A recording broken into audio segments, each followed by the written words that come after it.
구약성경 여호수아서 3장입니다. 우리 1절부터 먼저 6절까지 함께 읽겠습니다. 또 여호수아가 아침에 일찍이 일어나서 그와 모든 이스라엘 자손들과 더불어 시딤에서 떠나 요단에 이르러 건너가기 전에 거기서 유숙하니라. 사흘 후에 관리들이 진중으로 두루 다니며 백성에게 명령하여 이르되 너희는 레위 사람 제사장들이 너희 하나님 여호와의 언약궤 매는 것을 보거든 너희가 있는 곳을 떠나 그 뒤를 따르라. 그러나 너희와 그 사이 거리가 2000 규빗쯤 되게 하고 그것에 가까이 하지는 말라. 그리하면 너희가 행할 길을 알리니 너희가 이전에 이 길을 지나보지 못하였음이니라 하니라. 여호수아가 또 백성에게 이르되 너희는 자신을 성결하게 하라. 여호와께서 내일 너희 가운데에서 기이한 일들을 행하시리라. 여호수아가 또 제사장들에게 말하여 이르되 언약궤를 메고 백성의 앞서 건너라 하매 곧 언약궤를 메고 백성의 앞서 나아가니라. 우리 3장을 흔히 요단강 도하 이런 제목으로 붙입니다. 요단강을 건넜다. 강을 건넜다. 도하. 강을 건넜단 말이죠. 그 강인데 그 강이 요단강이라는 강입니다. 출발한 장소가 오늘 말씀에 시딤으로 되어 있죠. 시딤이라는 곳은요. 이스라엘 민족에게 아픈 기억이 있는 곳이기도 합니다. 이곳에서 좀 오랜 시간 머물렀어요. 이제 가나안 땅 건너기 전에 마지막으로 머물렀던 곳이거든요. 이 시딤에서 이스라엘 민족이 모함 여자들하고 음행 사건이 벌어져요. 그래가지고 시므온 지파가 굉장히 수가 많이 줄어버린 음행 사건으로 인해서 그랬던 곳이 시딤이기도 합니다. 그리고 그 후에 시딤에서 약간 다른 곳으로 그 비스가 산으로 모세와 함께 갔다가 모세는 거기서 죽죠. 거기서 죽고 다시 시딤으로 와요. 시딤에 와서 이 시딤에서 여호수아가 2명의 정탐꾼을 보냅니다. 여호수아서 2장에 그 여리고 기생 라합의 집에 정탐꾼 2명이 가거든요. 근데 2명을 보낸 장소가 또한 시딤이기도 합니다. 그러니까 시딤은 비스가 사는 잠깐 모세가 죽기 위해서 간 거고 그곳에서 이제 마지막 설교를 하기 위해서 간 거고 시딤은 계속해서 이스라엘 민족이 마지막으로 머물렀던 중요한 마을이 되겠죠. 그러한 곳이 시딤이 됩니다. 그리고 이곳에서 정탐 보내고 난 다음에 또한 이제 이곳에서 드디어 요단강을 건너는 겁니다. 그러면 이 건너는 그 바로 요단강 건너가면 어느 도시가 있냐 그러면 여리고가 있는 거죠. 그러니까 여리고하고 요단강을 사이 두고 요단강 건너편 가면 여리고에서 요단강 있고 요단강 건너가면 있는 마을이 뭐겠어요? 시딤. 그렇게 되겠죠. 그 시딤에서 이제 요단강을 건너면서 여호수아가 이스라엘 민족 전체에게 건너는 방법을 이야기합니다. 가장 먼저 이번에는 옛날 이 비교를 좀 해보셔야 되거든요.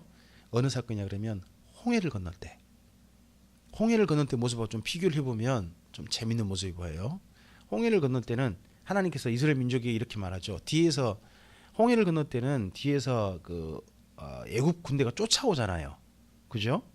아주 다급한 상황이었어요. 근데 이번에는 요단강 동편을요 이스라엘 민족이 점령했어요. 바사랑 옥과 아모리왕 시온의 땅을 점령해 버려 가지고 또 그리고 모압 족속도 지금 정리해 버렸거든요. 그러니까 이스라엘 민족을 괴롭게 할 쫓아오는 군대도 없어요. 그리고 저쪽 출애굽할 때는 모세가 밤새 손을 들고 있죠.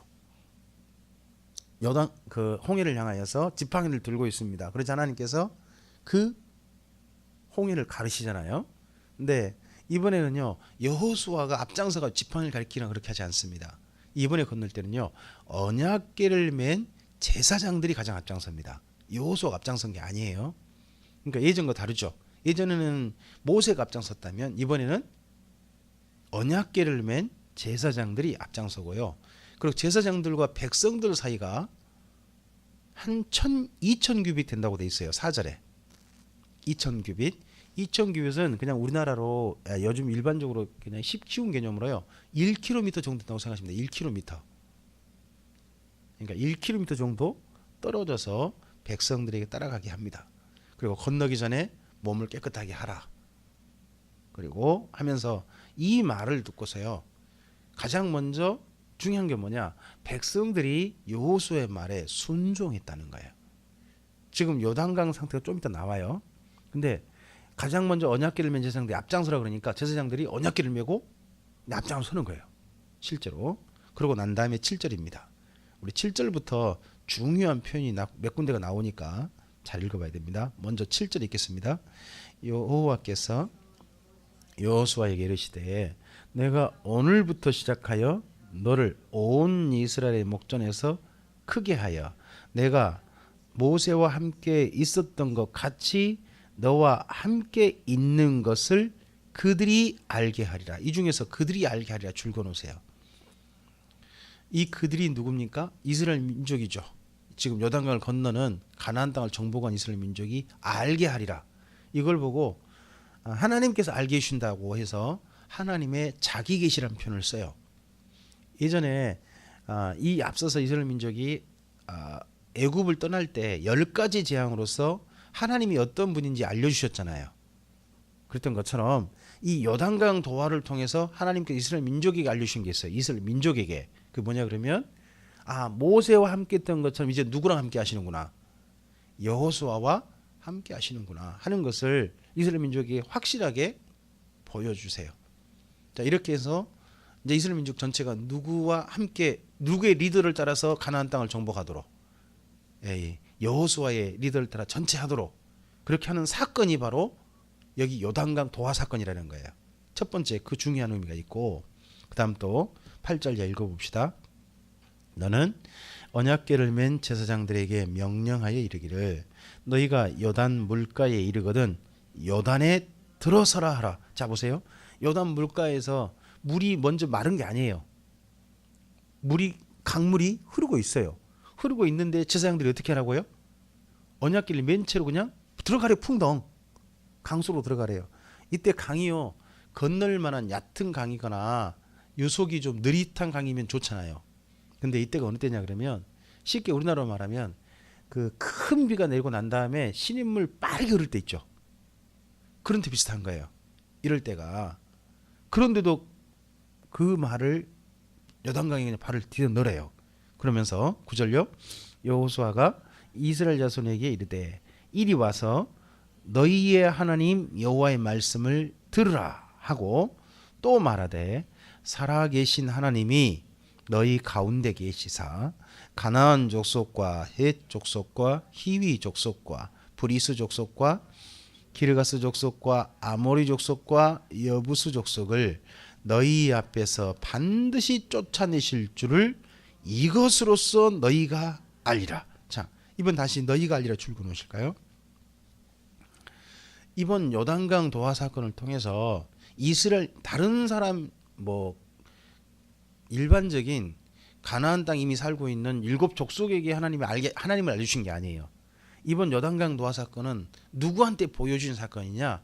이스라엘 민족에게 알게 하신 사건이에요. 이스라엘 민족에게만. 근데 이스라엘 민족이 두 가지를 알려주시는 거죠. 하나는 뭐예요? 이 모든 일의 앞으로 지도는 누가 한다? 여호수아가 한다. 하나 더, 이 요단강 도하를 통해서 뭘 보여주시는 거예요? 이 일을 하신 하나님께서 가나안 땅을 우리가 정복할 수 있도록 도우신다 하는 거에 대한 표징이에요. 표징. 우리가 어떤 일을 할 때요, 하나님께서 도우신다는 작은 표징이 있을 수 있어요. 표징이 가령 엘리야 같은 경우도요, 가뭄 후에 비를 구하죠. 갈멜산에서 비를 구합니다. 비를 구할 때 하나님께서 7번 몸을 숙여서 기도하는 엘리야에게 보여준 표징은요, 구름 한 점이었어요. 지중해 쪽으로부터 구름이 한 작은 덩어리가 하나 발생하는 걸 보여준 거예요. 근데 그걸 보고 뭐예요? 곧 큰 비가 온다고 알잖아요. 작은 표징이에요. 실제로 하나님께서 허락하시는 일들은요, 그렇게 우리에게 아주 기이하고 놀라운 일일 수도 있지만 작은 것일 수도 있어요. 작은 표징 하나가 놀랍게도 그 다음에 일들을 이루어가는 경우가 있어요. 저희 같은 경우 좀 예전에 이런 경험을 한 적이 있어요. 처음 목회지 갔는데 첫 목회지에서 교회가 지은 지가 제법 좀 됐어요. 그리고 지은 건물이 그 안에다가 예배당 안이 베니다판 같은 걸로 좀 더 안을 천장을 했는데 그 베니다판이 중고였어요. 중고. 그냥 이제 비용이 없으니까 그럼 어디 저기 저 뭐예요? 그 아파트 짓기 전에 모델하우스 같은 거 있잖아요. 모델하우스 안에 철거할 때 그걸 얻어다가 안을 실내를 하신 거예요. 그러다 보니까 천장 같은 데가 곰팡이가 제법 많이 났어요. 근데 이걸 근데 바꾸고 싶은 거예요. 그리고 또 가서 보니까 예배당에 뭐가 없냐 그러면 피아노가 없어요. 악기가 없는 게 악기가. 그래서 이 두 가지가 좀 마련됐으면 하는 마음을 늘 성도들과 함께 기도했어요. 그랬는데요. 그 중에서 한 분이 자기가 공사 열심히 저기 가서 요즘 말하면 공장 가서 일하는 공장 가서 시골에 우리 그 미역 같은 거 좀 많이 했거든요. 다시마 이걸 공장에서 일하고요. 몰래 10만 원짜리 수표를 교회에다 헌금을 한 거예요. 그거 했으면 좋겠다고. 근데 그게 하나가 작은 표징이 돼가지고 그 다음 일이 될 줄 우리 몰랐죠. 그분이 그거 하니까 너무 감사하잖아요. 일 집중해 봐야 되겠다 해가지고 교회들에게 도움을 좀 청했어요. 그랬더니 광주에 있는 교회에서 기꺼이 50만 원을 보내주신 거예요. 그리고 또 서울에서 웬 여자분 세 분이 그 섬에 여행을 온 거예요. 근데 여행 와가지고 여행 올 때 서로 간에 약속을 했대요. 이번 그 시골 교회 가가지고 한 교회에 혹시 가면 그 교회에 우리가 모금한 이 돈을 갖다가 헌금하자. 그러고 100만 원을 가져오신 거예요. 근데 100만 원을 우리 교회 헌금해 주신 거예요. 그래서 그러면서 그것들이 모여져 가지고 우리 교회 천장하고 우리 교회 피아노하고 하나 더 거기다가 다른 교회 피아노까지 하게 된 일이 그때 있었거든요. 근데 그 출발이 우리 함께 하나님 앞에 소원을 가지고 기도했고 한 분이 그 성도 중 한 분이 헌금한 거 그게 작은 표징이었거든요. 보면 일들은 작은 표징으로부터 출발하는 게 보통 있어요. 근데 이게 하나님이 하신다고 하는 큰 증거가 된다는 거죠. 그래서 이 여단강도와도 이스라엘 민족에게 앞으로 가나안 땅을 정복하도록 누가 도우신다. 하나님이 도우신다는 확실한 증거가 된 거죠. 증거가. 자, 그 다음 또 좀 읽어보겠습니다. 8절입니다. 너는 언약궤를 맨 제사장들에게 명령하여 이르기를 너희가 요단 물가에 이르거든 요단에 들어서라 하라. 여호수아가 이스라엘 자손에게 이르되 이리 와서 너희 하나님 여호와의 말씀을 들으라 하고 또 말하되 살아계신 하나님이 죄송합니다. 우리가 지금 10절까지 읽었죠? 네, 읽었습니다. 11절부터 읽겠습니다. 보라, 온 땅에 주의 언약궤가 너희 앞에서 요단을 건너가나니 이제 이스라엘 지파 중에서 각 지파에 한 사람씩 12명을 택하라. 온 땅에 주 여호와의 궤를 맨 제사장들의 발바닥이 요단물을 밟고 멈추면 요단물 곧 위에서부터 흘러내리던 물이 끊어지고 한 곳에서 쌓여 서리라 합니다. 자, 이때 하나님에 대한 표현을 잘 보시기 바랍니다. 하나님을 뭐라고 했는가, 어떻게 표현했는가 잘 보세요. 먼저 요단을 건널 때는요, 하나님에 대해서 이렇게 말씀하시죠. 거기 10절 보시면 살아계신 하나님 이렇게 표현되어 있죠. 이제 9절에서 너희의 하나님 여호와, 너희의 하나님 여호와, 그리고 10절에서는 살아계신 하나님으로 되어 있지 않습니까? 그리고 그 다음에 11절부터 반복된 표현을 봐보세요. 온 땅의 주, 온 땅의 주인. 그러면 가나안 땅을 이스라엘 민족이 지금 가가지고 뭐라 그럴까, 이 땅 내놓으세요 라고 해봤자 근거가 없잖아요. 근데 이스라엘 민족은 누구한테 근거를 뒀다는 거예요? 이 땅을 주신 분이 누구시다? 그 땅의 본래 주인이신 하나님이셨다 하는 근거가 있다는 거죠. 거기에 대해 근거를 택하는 거야. 그리고 다시 한번 13절 또 뭐라 그래요? 온 땅의 주 여호와. 그래서 이 여단강을 건너가게 하신 하나님의 어느 땅도 만드셨다. 가나안 땅도 만드셨다. 그 땅의 주인이 원래 누구시다? 하나님이시다. 그 하나님께서 그 땅을 누구한테 주신다? 우리에게, 이스라엘 민족은 우리에게 주신다 하는 마음을 가지고 이때 건너도록 여호수아가 마음을 그쪽에 두게 합니다. 그러니까 가나안 땅을 정복하게 하는 분이 누구시다? 하나님이시다. 그 땅의 주인께서 우리에게 주신 것이다 하는 생각을 가지고 넘어가게 하는 거죠. 자, 14절입니다. 백성이 요단을 건너려고 자기들의 장막을 떠날 때에 제사장들은 언약궤를 메고 백성 앞에서 나아가니라. 요단이 곡식 거두는 시기에는 항상 언덕에 넘치더라. 자, 이게 중요해요. 이때가 어느 때였다고요? 이때가 보리 밀 거둘 때라는 거예요. 거둘 때였는데 그때는 요단 강물이 어떻게 해요? 아주 빠르게 흐른대요. 넘치게 흐른대요.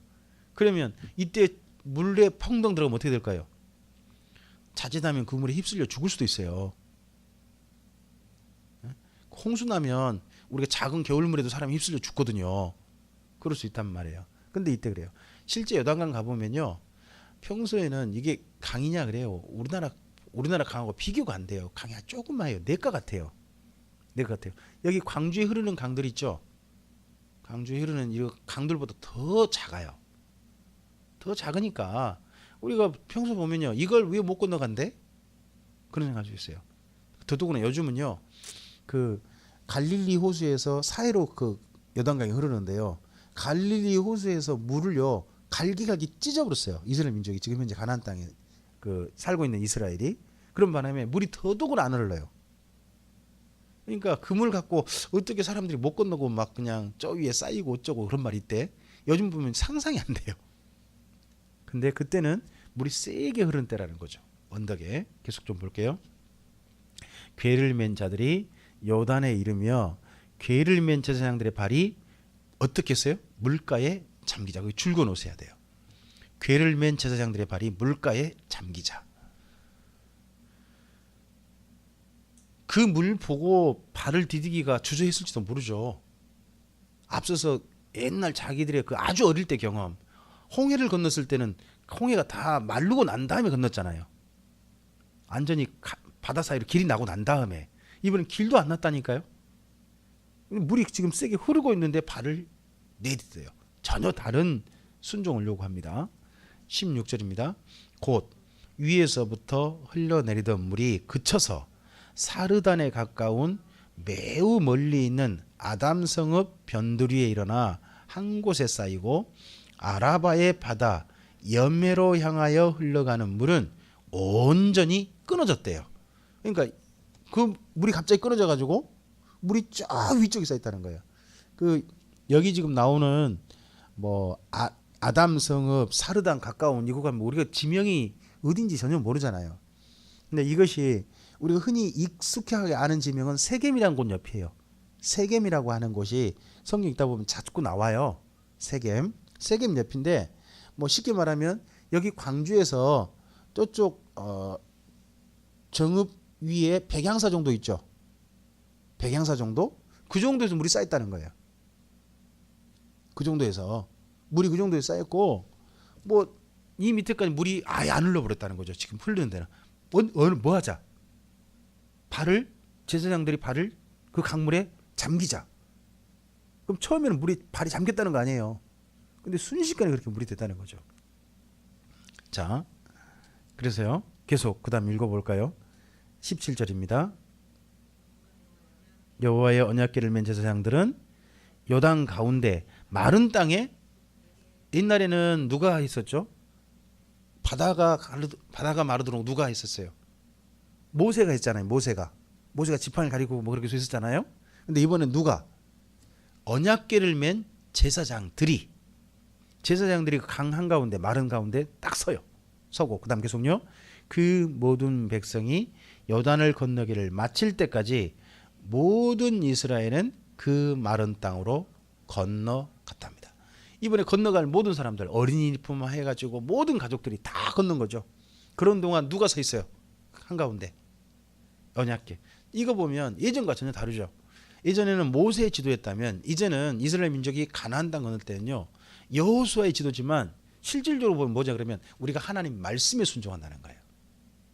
언약궤, 하나님 말씀에 순종한다고 하는 정신에 철저하게 돼 있는 게 보여요. 이게 훈련 결과예요.